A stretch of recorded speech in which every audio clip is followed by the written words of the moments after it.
Assalamualaikum warahmatullahi wabarakatuh. Kami dari kelompok 1 akan mempresentasikan hasil dari kelompok kami yang berjudul Sistem Organisasi. Yang beranggotakan Anggi Puji Pangesti, Farandika Akbar, Izatunisa, dan Ubaidillah.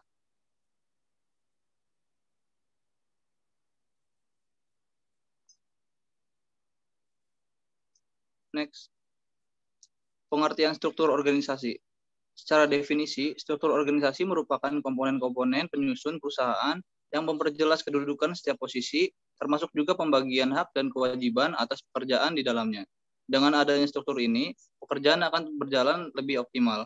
Selain itu, seorang atasan pun bisa memberikan tugas kepada bawahannya secara adil sesuai dengan kompetisi masing-masing.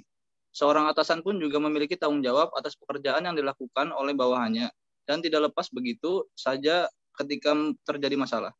Tanpa adanya suatu organisasi yang terstruktur, perusahaan bisa jadi mengalami kekacauan, terlebih dalam pembagian tugas pekerjaan.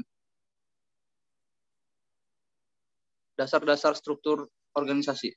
Spesialis kerja, pembagian tenaga kerja yaitu untuk mendeskripsikan sampai tingkat mana tugas dan organisasi dipecah-pecah menjadi pekerjaan-pekerjaan yang terpisah. Hakikat dari spesialisasi kerja adalah bahwa daripada dilakukan oleh suatu individu, lebih baik seluruh pekerjaan itu dipecah-pecah menjadi sejumlah langkah dan setiap langkah diselesaikan oleh individu yang berlainan. Departementalisasi.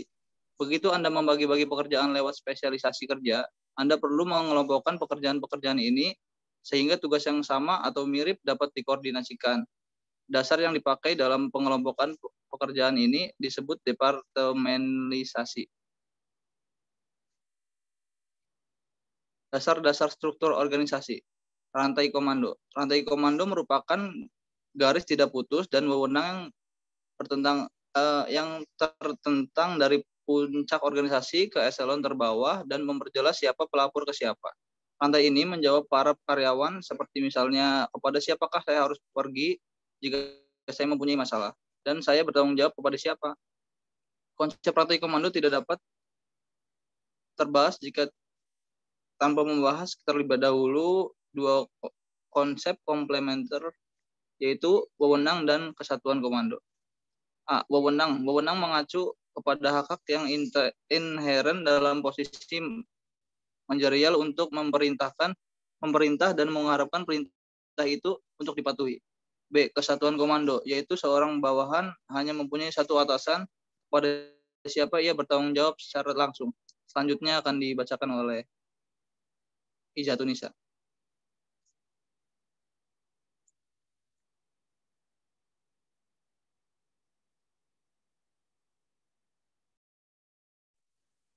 Selanjutnya ada rentang kembali.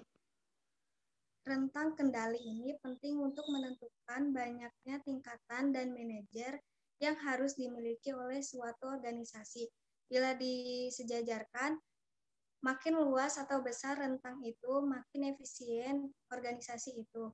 Sentralisasi dan desentralisasi. Istilah sentralisasi mengacu pada sasaran tingkat mana pengambilan keputusan dipusatkan pada suatu titik tunggal dalam organisasi.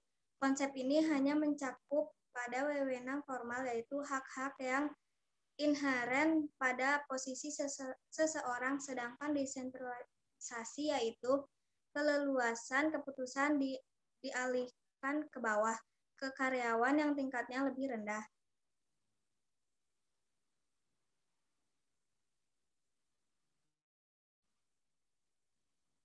Selanjutnya ada formalisasi. Formalisasi mengacu pada suatu tingkat yang terhadapnya pekerjaan di dalam organisasi itu dilakukan.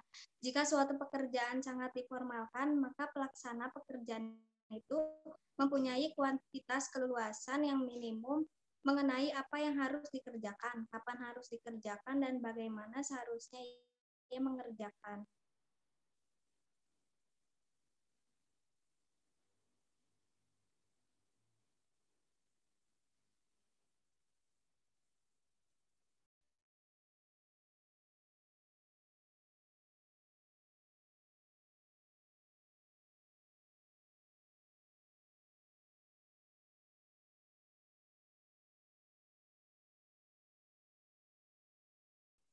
Selanjutnya ada desain pekerjaan. Desain pekerjaan adalah suatu alat untuk memotivasi dan memberi tantangan pada karyawan. Dalam kata lain, sebuah pendekatan yang menentukan tugas-tugas yang terkandung dalam suatu pekerjaan bagi seseorang atau sekelompok karyawan dalam suatu organisasi. Selanjutnya akan dibacakan oleh Anggi.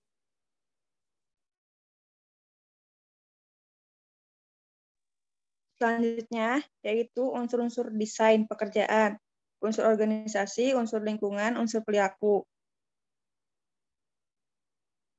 Manfaat desain pekerjaan, efisiensi, operasional, produktivitas, dan kualitas pelayanan menjadi optimal.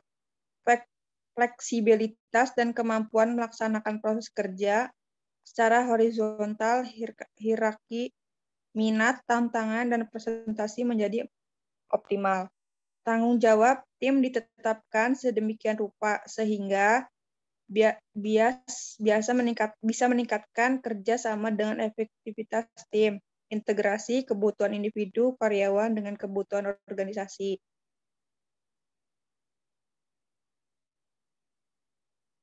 Perencanaan SDM.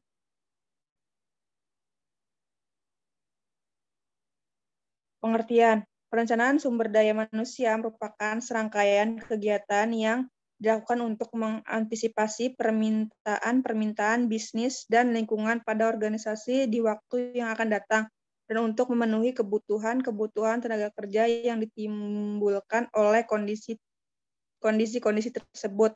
Pandangan umum ini mengandung arti bahwa ada 4 kegiatan yang saling berhubungan yang membentuk sistem perencanaan sumber daya manusia yang terpadu atau integrat.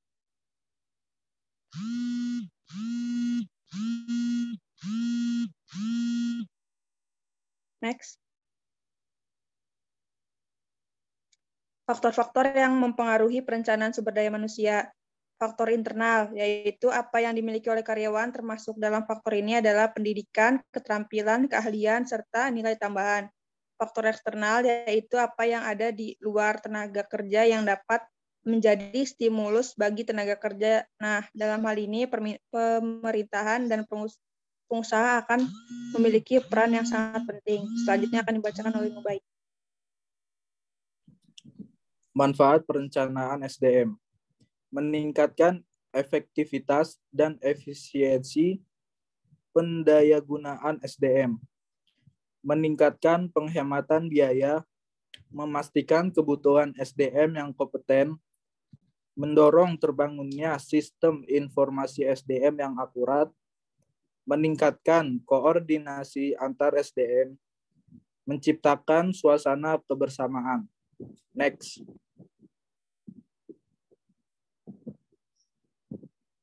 Budaya organisasi.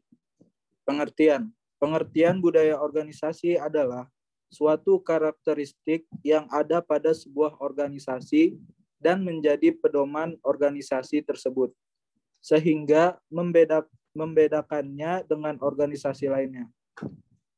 Dengan kata lain, budaya organisasi adalah norma perilaku dan nilai-nilai yang dipahami dan diterima oleh semua anggota organisasi dan digunakan sebagai dasar dalam aturan perilaku dalam organisasi tersebut.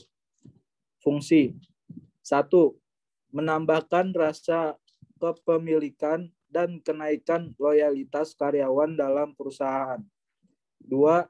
Digunakan sebagai alat untuk mengkoordinasikan anggota. 3. Memperkuat nilai organisasi. 4.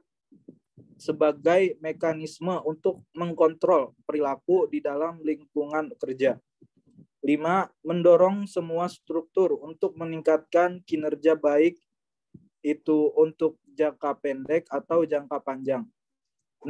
Budaya organisasi juga berfungsi sebagai penentu arah, mana yang boleh dilakukan dan mana yang tidak. Next.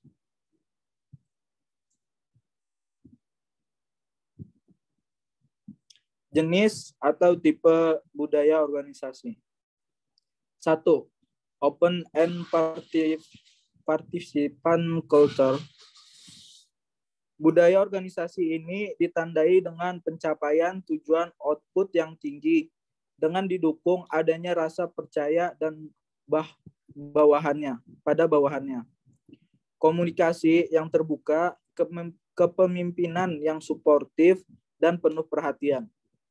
Penyelesaian masalah secara tim, adanya otonomi pekerja dan berbagi informasi. 2.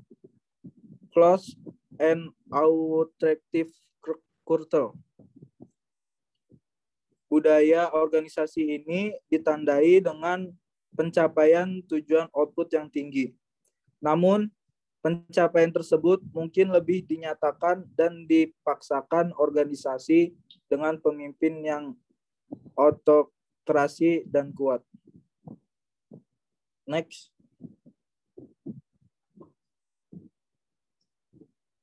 Contoh budaya organisasi. 1. Budaya administrasi. 2. Kedisiplinan. 3. Pembagian wewenang yang jelas. 4. Inovasi. Selanjutnya karakteristik. 1. Innovation and risk-taking. 2. Attention to detail. 3. Outcome orientation. 4. People orientation. 5. Team orientation. 6. Aggressiveness. 7. Stability. Next.